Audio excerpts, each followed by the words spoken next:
Hello everyone, मेरा नाम doctor Kanika Singh है and I am a senior consultant in medical genetics at Artemis hospitals Gurgaon. In this video मैं बात करने वाली हूँ अबाउट बच्चों में ग्लोबल डेवलपमेंटल डिले के डायग्नोसिस का क्या मतलब होता है। जो बच्चे होते हैं less than 5 years of age, उनका डेवलपमेंट हम 4 मेन डोमेन्स में डिवाइड करते हैं। ग्रॉस मोटर, जो कि मेनली मसल से रिलेटेड या walking, sitting, in type of milestones को ग्रॉस मोटर माइलस्टोन्स कहते हैं। फाइन मोटर, जो कि बेसिकली हमारे हैंड से रिलेटेड माइलस्टोन्स होते हैं। लैंग्वेज या स्पीच डेवलपमेंट, दैट इज की बोलना। एंड सोशल या कॉग्निटिव डोमेन, जो कि हमारा एनवायरनमेंट या पेरेंट्स फैमिली के साथ इंटरेक्शन होता है या हमारी अंडरस्टैंडिंग होती है।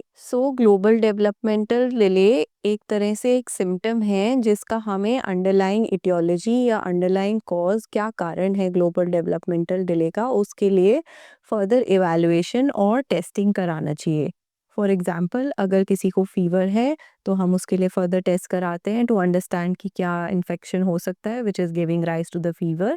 सिमिलरली ग्लोबल डेवलपमेंटल डिले के लिए भी इवैल्यूएशन होता है जो हमको कराना चाहिए। So now let us understand कि what can be the causes for global developmental delay in a child. So first cause is perinatal asphyxia या बर्थ एस्फिक्सिया। अगर बेबी जब बॉर्न होता है तो it is very crucial for the growing brain और the brain to receive oxygen supply, क्योंकि जैसे ही मदर से बेबी का कॉन्टैक्ट खत्म होता है at birth, it is important that the brain gets oxygen supply.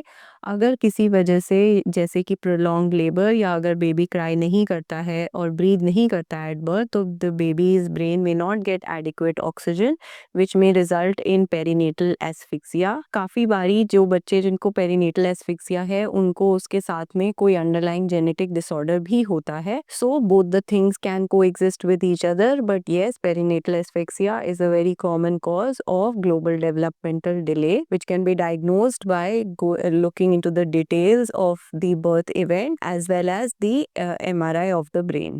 The second cause of global developmental delay may be an underlying brain malformation, that is कि brain के development या formation में कोई अंतर हो जिसकी वजह से बच्चे को global developmental delay हो. This again can be picked up by doing an MRI of the brain. Sometimes there may be nutritional causes such as vitamin B12 की डेफिशिएंसी से भी देखा गया है कि अगर सीवियर विटामिन B12 डेफिशिएंसी है, it can lead to shrinkage of the brain या फिर जिसको हम बोलते हैं cortical atrophy, and can result in global developmental delay. और severe iron deficiency can also cause symptoms of developmental delay in children. Next we come to the metabolic causes.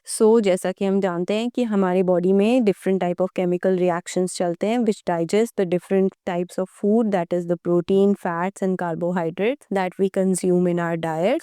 अगर हमारी body में कोई अगर एंजाइम डेफिशिएंसी है which is important for breaking down these proteins और fats और carbohydrates, then it can result in some symptoms such as seizures या developmental delay, and therefore inborn error of metabolism या metabolic problems भी एक cause हो सकता है और developmental delay. Lastly, we come to the genetic causes. Now, genetic causes of global developmental delay बहुत ही broad होते हैं. So, they can be related to genes which affect the formation of the brain. They can be related to genes which are related to metabolic disorders. They can be related to genes which are important in certain channels in the brain and result in epilepsy. Or they can be related to genes which affect the neuromuscular or are related to genes present in the muscles of the body. Sometimes global developmental delay may not be a single gene disorder but may be result of deletion or duplication in multiple genes, which is also known as a chromosomal disorder. So